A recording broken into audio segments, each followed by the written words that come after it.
Halo teman-teman investor, kembali lagi dengan bahas saham. Kesempatan kali ini saya akan mencoba membahas mengenai saham PNIN, Paninvest. Untuk harga saham ini memang secara grafik ya kita lihat dari tahun-tahun sebelumnya, bahkan dari tahun 2008, secara keseluruhan memang meningkat terus ya teman-teman. Jadi menurut saya, saham ini masuk dalam watchlist saya, di mana saham ini pasti akan mendapatkan nilai yang aman ke depannya. Karena tadi, secara keseluruhan, harga saham ini memang meningkat perlahan, dan menurut saya di harga sekarang, apakah masih layak atau gimana, nanti kita akan bahas dengan pembahasan selanjutnya dari laporan keuangannya. Baik, langsung saja. Untuk saham PNIN ini, dia sudah mengeluarkan laporan kuartal pertamanya di 2023. Di sini dia mendapatkan laba bersih sebesar 210 miliar. Untuk kuartal pertama, laba ini menurut saya sudah cukup bagus, teman-teman.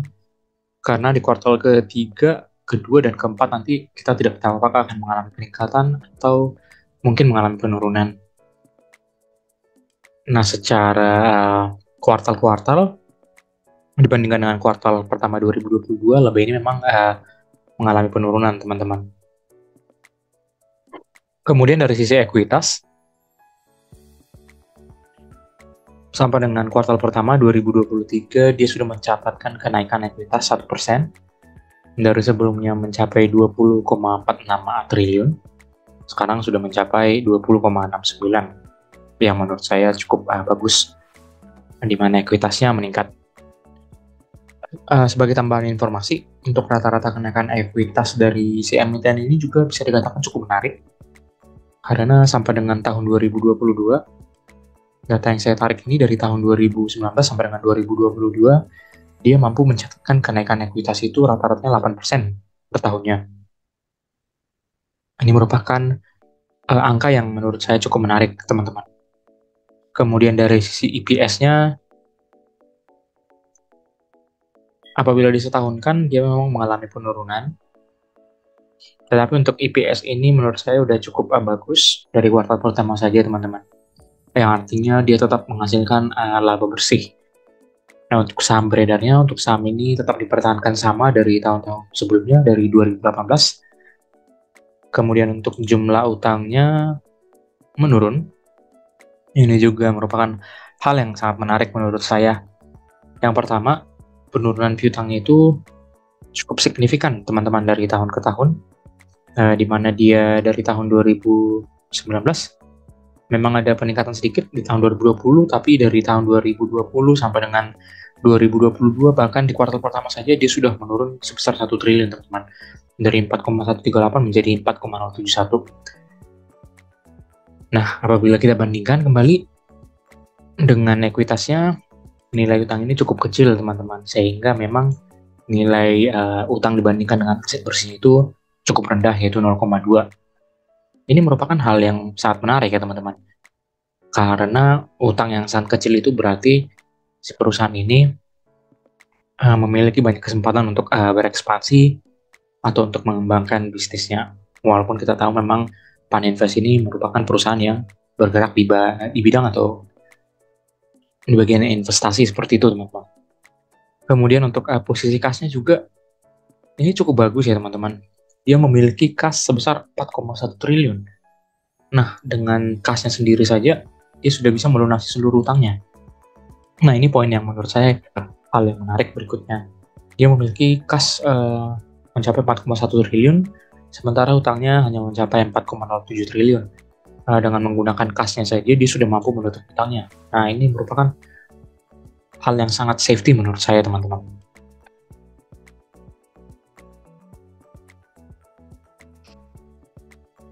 Kemudian kita lanjut ke bagian ROE-nya.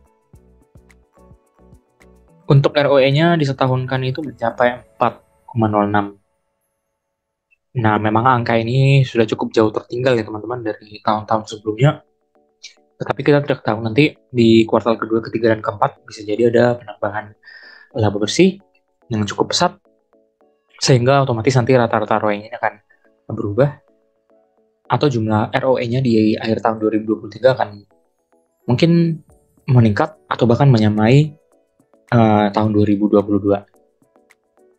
Nah, berdasarkan data laporan keuangan tadi, hal-hal yang bisa ditarik kesimpulan yaitu yang pertama, untuk nilai bukunya itu dengan kondisi keuangan di kuartal pertama ini dia mencapai nilai buku yang seharusnya nilai buku saat itu berada di angka 5.086. Nah, untuk PER-nya memang karena labanya masih kuartal pertama, memang ini sudah disetahunkan teman-teman, untuk nilai PER-nya berada di angka 2064. Dan apabila saya rata-ratakan seperti biasa, seharusnya harga yang diharapkan dari si emiten ini berada di angka 3.500-an teman-teman. Nah, sementara harga pada saat video ini dibuat yaitu berada di angka 1.020. Nah, apabila dia mencapai nilai PER-nya saja di 2.000, ini sudah mencapai one bagger teman-teman.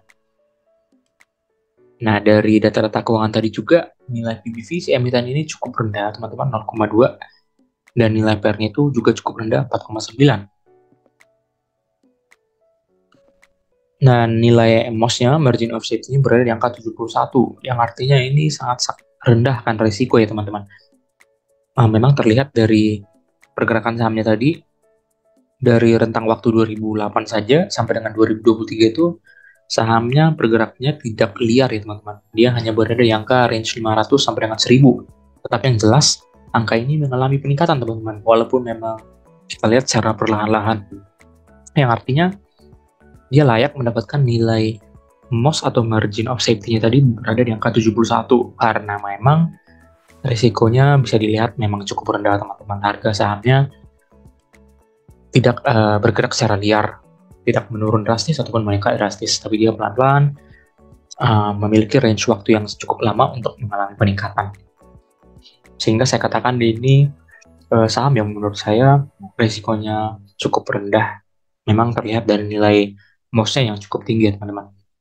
Nah, tadi harga ekspektasinya tentunya di harga 3.500. Nah, dengan membeli di harga sekarang, kita bisa mendapatkan nilai gain mencapai 2,5 bagger ya teman-teman. Ini cukup menarik. Kalau memang teman-teman investor punya dana yang sangat-sangat dingin, saya memang menyarankan untuk mungkin berinvestasi ke saham ini, walaupun memang pergerakannya cukup lambat. Tetapi tadi margin of safety-nya cukup tinggi, mana membuat nilai yang kita investasikan itu tidak mengalami fluktuasi harga yang sangat-sangat ekstrim, teman. Oke, kita lanjutkan untuk analisis selanjutnya, yaitu berapa sih sebenarnya harga wajar dari si saham ini. Seperti biasa, saya langsung merata-ratakan nilai PBV dan PR-nya dari 5 tahun terakhir. Di sini memang terlihat untuk PBV-nya itu dan PR wajarnya sudah menyerupai atau hampir menyamai nilai PBV dan PR pada saat laporan keuangan ketiga ini dikeluarkan. Nah, harga wajarnya itu berada di angka 1062. Nah, memang hal yang bisa disimpulkan di sini memang saham ini sudah mencapai harga wajar, teman-teman, menurut saya. Nah, kalau memang dia sudah mencapai harga wajar, bisa jadi memang saham ini akan mengalami penurunan kembali. Apabila kita lihat grafik, bisa turun lagi mungkin di sekitaran range 700 ataupun 600 untuk ekstrimnya teman-teman. Dari 1000, karena tadi 1000 ini bisa kita katakan sekarang posisinya berada di angka support teman-teman. Nah, kalaupun memang buruk-buruknya ada kejadian yang menjadi sentimen negatif untuk si emiten ini, kemungkinan dia akan turun kembali ke harga di bawah 1000 teman-teman. Nah, tapi balik lagi tadi untuk margin of safety-nya udah cukup tinggi, dan kemungkinan untuk menuju ke angka 3.500 ini bukan merupakan hal yang mustahil, tapi untuk range waktunya kita tidak tahu ya teman-teman. Tapi tentunya potensi menuju ke sana pasti ada dan terbuka lebar teman.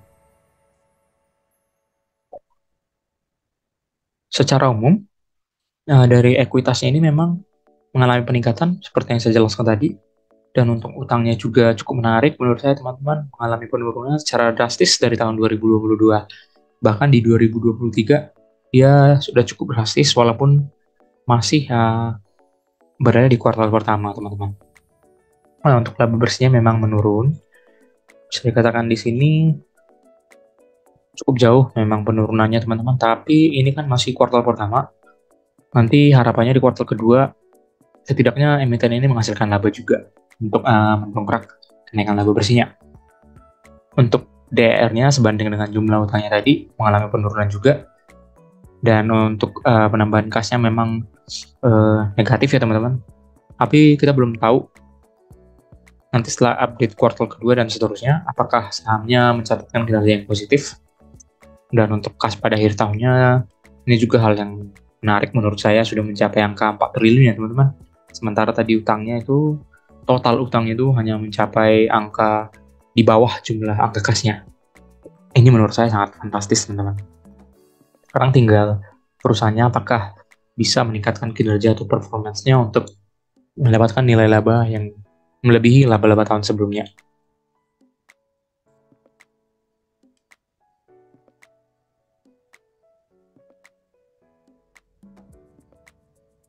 Kemudian dari sisi teknikalnya teman-teman investor, di sini hal yang menurut saya cukup menarik yaitu untuk harga sekarang itu dia berada di titik supportnya teman-teman. Nah makanya tadi saya katakan untuk margin of safety-nya itu sudah cukup tinggi karena memang di harga 1000 ini si saham ini sudah pernah mantul ya teman-teman. Dari tahun 2018 dia mencapai angka 1400 dan kemudian turun lagi ke harga 1000. Nah angka 1000 ini jebol ketika berada di kondisi pandemi ya teman-teman. Dia menuju ke angka 600. Nah, dari setelah pandemi dia konsolidasi lagi di range antara 600 sampai dengan 800. Kemudian dia break resistannya teman-teman di angka 1000 dan sempat menuju angka 2000 teman-teman. Nah, tapi harga sahamnya turun kembali dan menuju angka 1000 yang dimana pernah menjadi titik support di tahun 2018. Nah, kalau menurut perkiraan saya atau analisis saya teman-teman, di angka 1000 ini kemungkinan dia akan mengalami konsolidasi teman-teman. Dimana di sini harga sahamnya akan tidak memiliki fluktuasi yang cukup tinggi, ataupun bahkan kalau dia mengalami penurunan, dia mungkin akan menuju ke harga 800 ataupun bahkan 700 teman-teman. Kalau menuju ke 600 menurut saya cukup mustahil, tapi apabila memang dia menuju ke sana, itu merupakan hal yang cukup menarik menurut saya teman-teman, karena apabila dia mencapai angka 600 lagi, nah di sini saya contohkan, dia menuju angka 600, tentunya PBV-nya cukup kecil teman-teman. Dia berada di angka 0,1 dan PER-nya 2,9. Nah, apabila dia menuju angka 600, di sini hal yang sangat menarik menurut saya harus melakukan pembelian teman-teman. Karena ke harga wajarnya saja dia memiliki nilai MOS 43%. Dan apabila dia menuju ke harga 1000 kembali, dia akan mendapatkan gain sebesar 77,10%. Makanya menurut saya ke 600 ini merupakan hal yang mustahil karena harga ini berada di pada masa pandemi ya teman. Nah kemungkinan penurunannya menurut saya terbatas, mungkin berada di angka 800. Nah karena di sini menurut saya wajar kalau memang dia menurun ke harga 800, itu pun mungkin diakibatkan adanya sentimen negatif dari internal ataupun bahkan eksternal. Dan ini merupakan penurunan yang sudah cukup jauh menurut saya teman-teman. Karena dia berada di range harga wajarnya di angka 1000-an. Nah kesimpulannya, untuk si emiten ini secara total ya teman-teman, total pergerakan sahamnya dari awal sampai dengan akhir sebenarnya cukup bagus untuk investasi ya teman-teman. Karena memang risikonya cukup rendah dan harga sahamnya cenderung meningkat walaupun memang peningkatannya relatif rendah. Tapi yang jelas dari awal sampai dengan akhir pergerakan saham ini dia mencatatkan kinerja yang positif teman-teman. Nah jadi menurut saya cukup menarik.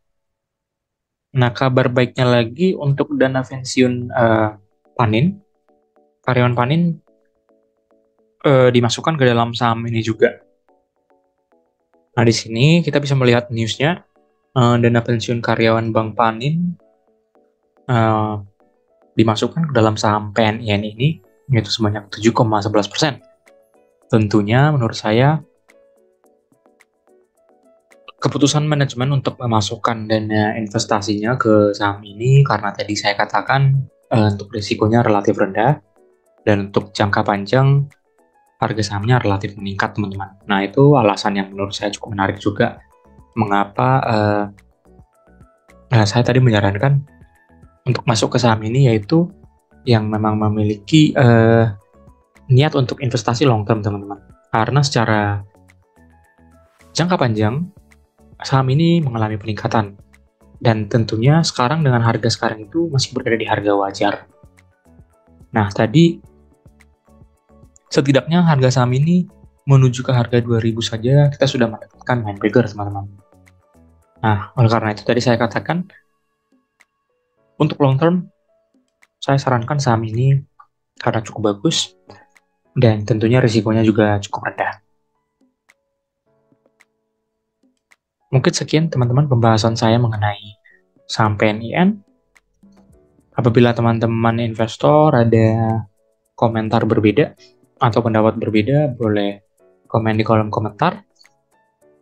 Dan boleh dukung channel ini dengan klik like dan subscribe untuk memberikan informasi mengenai saham-saham yang cukup bagus atau memiliki potensi yang sangat bagus ke depannya. Sekian teman-teman, terima kasih.